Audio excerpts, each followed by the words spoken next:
I was appointed, as you all know, Special Representative on South East Europe in July 2018, and I've been tasked with serving as the Assembly's focal point in South East Europe, promoting dialogue and encouraging reconciliation and rehabilitation in the region. Excuse me.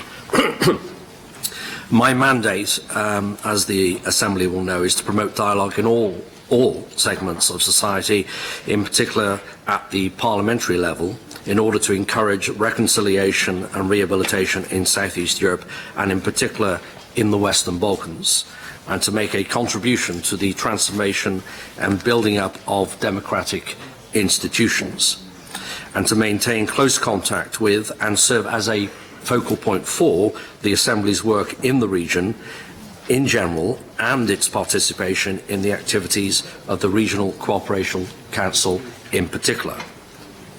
Also to advise and report back to you, Mr. President, on the situation in the region, in particular the development of the situation in Bosnia and Herzegovina, and with respect to the Belgrade-Pristina dialogue, and to communicate with relevant actors within the OSCE, as well as the Parliamentary Assembly committees here dealing with migration and terrorism, who work on issues related to the region.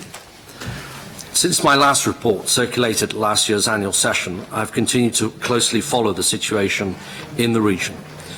Although the EU Council's decision to postpone the start of accession negotiations with Albania and North Macedonia in October triggered significant disappointment in both countries, the EU has not given up, though, on its enlargement agenda and has recently revised its accession methodology. It is imperative that Albania's and North Macedonia's foreign policy priorities are still orientated towards EU integration, and fulfilled that negotiations are opened before the EU Western Balkans summit in Zagreb this May. As mentioned, I have also followed developments in the EU-led Belgrade-Pristina dialogue. The protracted lack of a resumption of this dialogue remains deeply concerning. And early parliamentary elections are planned to take place in North Macedonia on the 12th of April, and regular parliamentary elections are scheduled to be held in Serbia on the 26th of April. And as Mr. President, you will know, this Assembly is likely to deploy election observation missions for both elections. Meanwhile, Albania has successfully launched its OSCE chairmanship. I pay tribute to the ambassador for Albania here at the OSCE.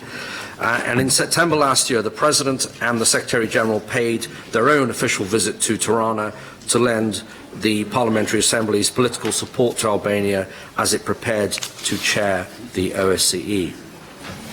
Furthermore, in October, Mr. President, you and the Secretary General visited Belgrade to take part in the 141st Assembly of the Interparliamentary Union and held meetings with high-level officials and stakeholders.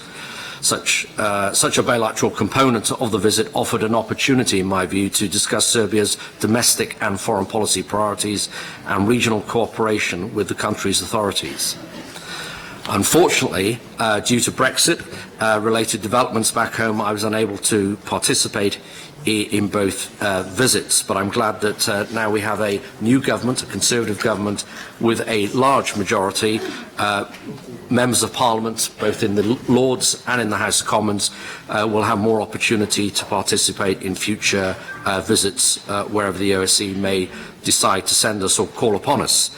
And given that Brexit has been mentioned, as a UK Member of Parliament from the governing party, who voted Remain, by the way, but accepted the result, the UK, I can announce, officially left, as colleagues will know, the European Union on the 31st of January of this year.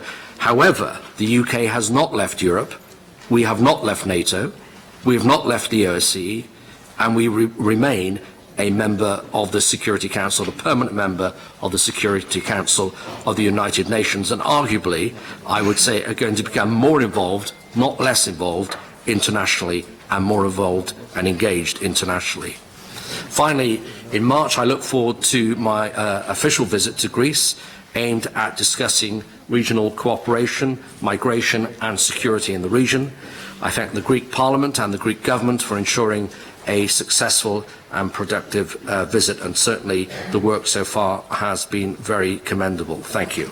I will continue to work hard in the region on behalf of this Assembly and keep colleagues informed about further developments. If I may, Mr. President, with your grace, I would like to thank all the excellent staff of the OCPA, not least the Secretary-General, but all of those that worked so hard in Vienna and in Copenhagen. Without them, I could not fulfil my duties. Thank you, sir.